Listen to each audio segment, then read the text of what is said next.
In Philadelphia, a junior college basketball player, and for the purposes of this story, his race is relevant, a black junior college basketball player, found himself detained by 2 Philadelphia police officers for the crime of nothing, unless you consider humiliating them on the basketball court and having the videos of that go viral a crime.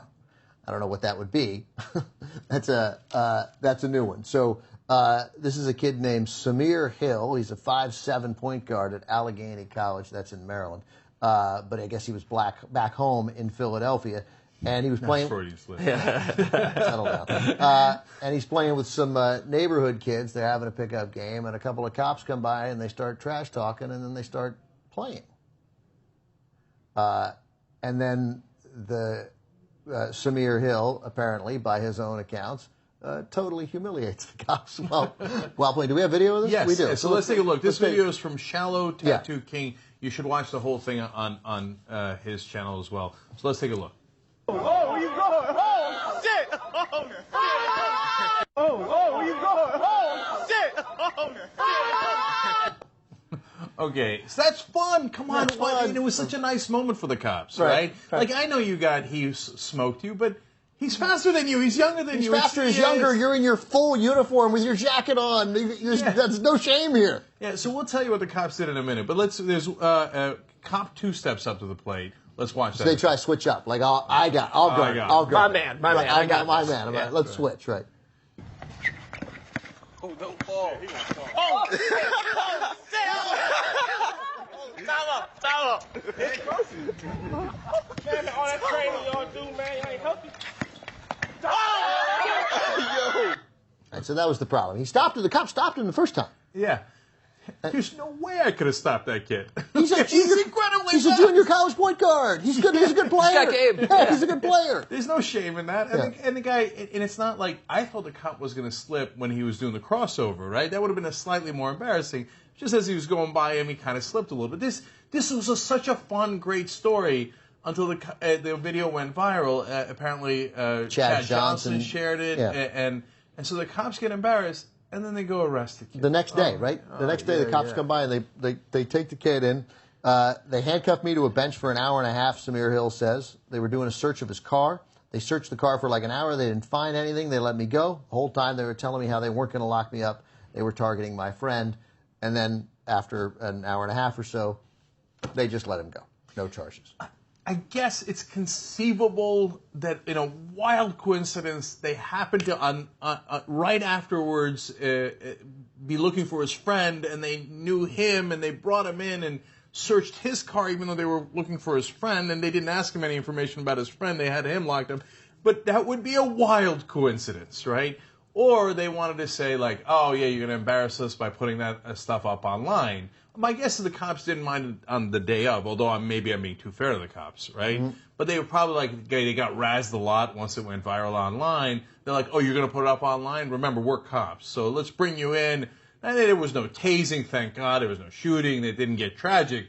But, like, let you know who's boss. Right. Don't do that. But Don't do that. But by the way, right, it didn't get tragic. But I mean, don't abuse your power. Like, God forbid Samir Hill didn't have a warrant that he was afraid of and run away, and then it accidentally gets tragic. Or got justifiably angry. Right at that moment, and then blood boiling, and Geraldo would say, well, then he had a right to shoot. Right, because he didn't have he's not. Cop calls you in for no reason. You're not allowed to get your blood boiling. That's right. Right, but if you protest in any way, the cop, you question his authority. He's allowed to. I think you guys got it all wrong. He carried. You see that crossover? He did. That's what he really got. He did. That's right. Yeah. Right? Palming that thing. In the first half, when you're watching the video, this is actually the antidote to the shooting in the back. This is what we want our police officers to do. The best police officers I know, and I know like a lot of police officers from my time in the military and the crossover between military and law enforcement, they're great guys. This is how we want them to engage in the community for the first 50%, right? We want them talking to people, having a good time, playing hoops, falling on their ass, getting embarrassed, right? And then they go and disparage and like shank all of that goodwill by arresting him. It's the literal opposite of what we want. And remember, handcuffing somebody and bringing them down to headquarters. Humiliating. It could have incredibly significant consequences. He could get fired. I mean, I once had a boss that didn't want to listen to anything, right? So if I got handcuffed in front of that guy and led away, when I came back to explain, no, I played basketball with the cops, and he wouldn't have listened to any of that. He just fired me, right?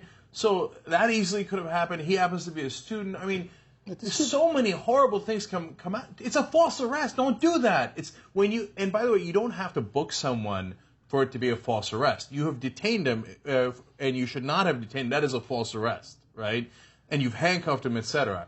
I think that he needs to pursue some sort of, action against the officer. Oh, no, I think he's already won. In a sense, he's won. And I of course, think he's vindicated in the media. I mean, we see how these if cops are able to get away as often as they are, and there's whatever it is 280 fatal shootings of citizens in South Carolina have resulted in no prosecutions for police officers, 280 shootings by police officers.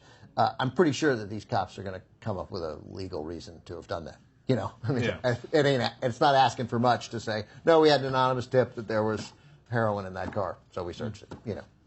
God, you could have organized the basketball tournament. You could have done so many great things with it, and they ruined it. These kids turned it into a terrible story. Samir Hill's in college. He says, my friends are in college. Like, these aren't guys who have drugs in their car. Or maybe they're in college. Maybe they are guys who have drugs in their car. But so I don't want to suggest in this that Samir Hill is some street tough who the cops could have used later as a source. But to your original point about how you want cops doing this, the idea is the community policing idea in its broadest form is that you're involved in the community and you do this, and so then later when you have to go into the community to ask questions, to solve a crime, theoretically to make the community safer, you're not treated as a pariah. You're treated as the guys who played basketball or friends of the guys who played basketball, and they're like, yeah, I heard this guy Don did it and he lives up on 4th Street, and then you've just saved yourself endless work and made things safer for everybody.